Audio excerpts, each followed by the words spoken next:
Hello YouTubers, it's Mike Hinkle back again with another one of my videos. Again, we're going to go ahead and we're going to go ahead and do another fantasy draft. It seemed like people were liking the legend ones, so I'm going to go ahead. I'm going to do another one of those. Let's go ahead and pick. Again, the roster that I like because of the fact that I don't want to have 95 and above at every position for every single team because then it gets a little bit too ridiculous. But in this case, when I do the all-time teams, normally get a pretty good blend of players. You're going to have 2 or 3 90s, but then the rest of your team is going to be 80s and then into 70s, and it just seems to be more fair.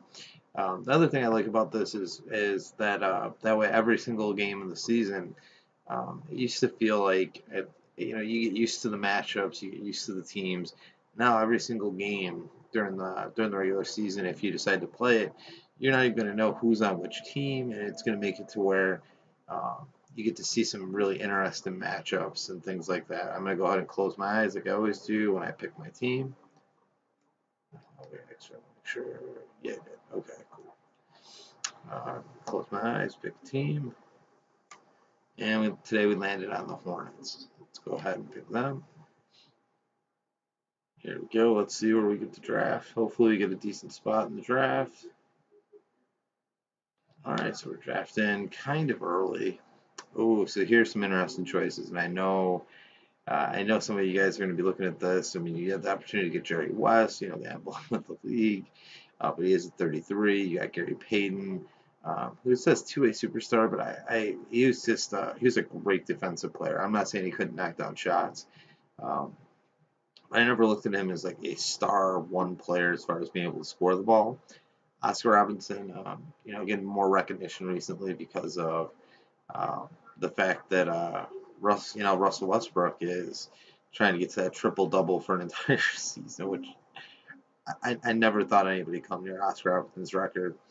You have Allen Iverson right here, Julius Erving, and Russell Westbrook. In this case, I want to have a pure scorer, a guy that can also defer and pass the ball. Uh,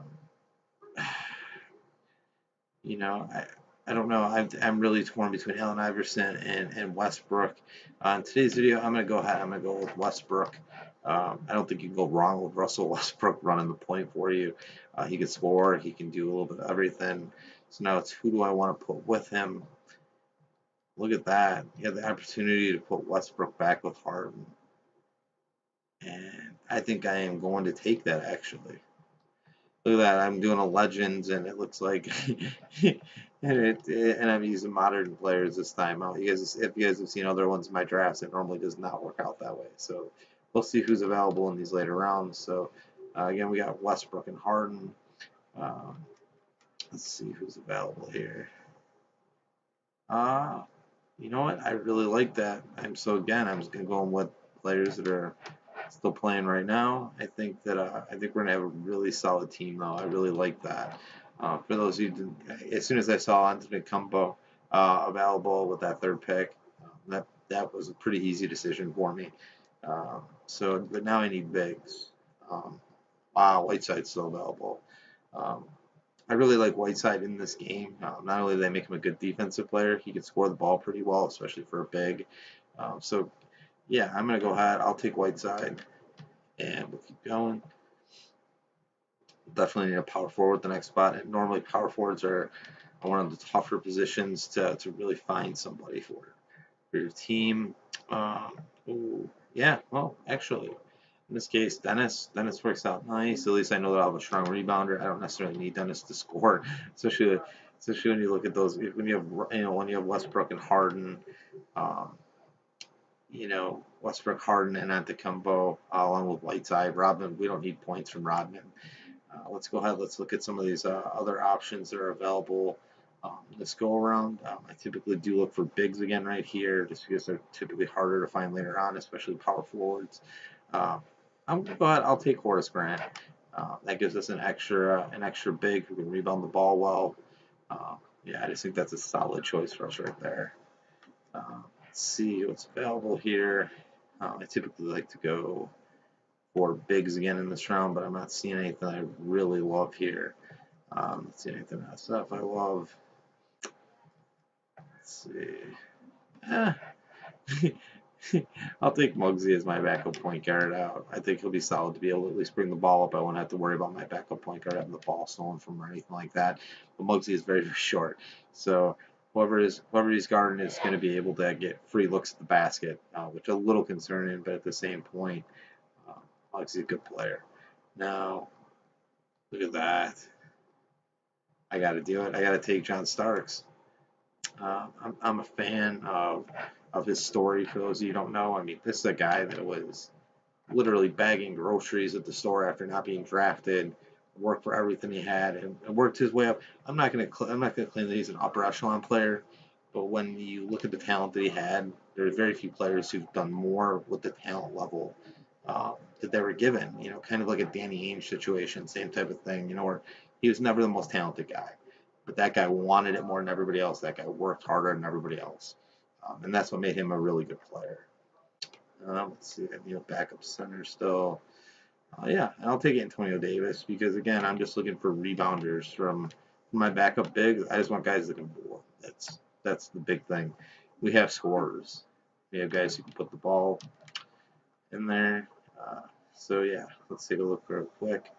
I need a backup SF. I like to get 2 of everything, and then I'll show you the position I like to go for the third one on here for. In a second.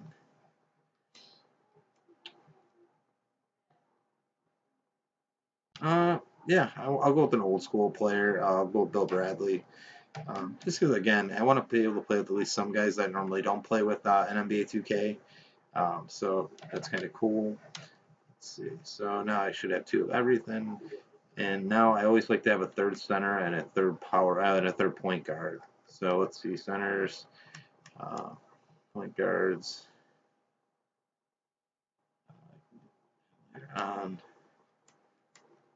see here. You know what? I'll go with Zaza Pachulia. That way we get a good backup center. As far as just being able to rebound, that's all I need him to do is play defense and rebound, especially considering he'll be a third string center. So yeah, I don't need him to do much more than that. I'll take an older version of Muggsy Bogues. And let's see if we can get one more decent player with this last pick, or at least somebody that would be fun to play with. I want to see if a certain player is available, even though in this situation he'd be older. Let's see. Ooh, maybe not. I was going to see. Sometimes Paul Pierce makes it this far. Sometimes he doesn't. I just kind of feel like it's cool to have like an old. Oh, he is right there. And yeah, he is 38. He'll retire after the season, I'm sure. But again, as a complete bench, player, I don't think we did very bad. We're going to be recapping. But as always, I really want to hear what you guys think of these teams that I'm creating. If you guys are liking these videos, please like, please subscribe. I definitely enjoy making them. And I want to hear back, some feedback on if you guys want to see where these teams finish out. Like if I was to play, if I was to sim out the seasons, things like that, I'd be happy to do that. But at this point, at least,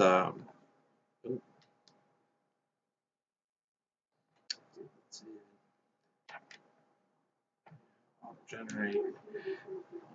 Let's see what we got here again. So, team I ended up drafting this time around was Westbrook, Harden, Whiteside, Antetokounmpo with Rodman at the power forward. Backup power forward Horace Grant. Backup shooting guard John Starks, Muggsy Bogues, Bill Bradley, Antonio Davis, older Muggsy Bogues, Paul Pierce, and Zaza. But I feel like this will be a really good balance. I'm interested to see where the game has me as far as how they think I did. Let's see here. Look at that. They have me rated really high, so I'm third overall. We can see who the Bucks have on their team. But this is a big part of the fun of doing these drafts. Is look at this. All of a sudden you're playing you're playing Butler with LeBron James, Blake Griffin, and DeAndre Jordan together out there. So I mean, like you're talking about seeing matchups of guys that you would never normally see. And to me, that's what makes these really, really fun, especially whether or not it's you're simming through the seasons or actually playing out the games. At least I feel like this adds initial elements to the game that make it more fun. I hope that you guys feel the same way. Again, please like, please subscribe.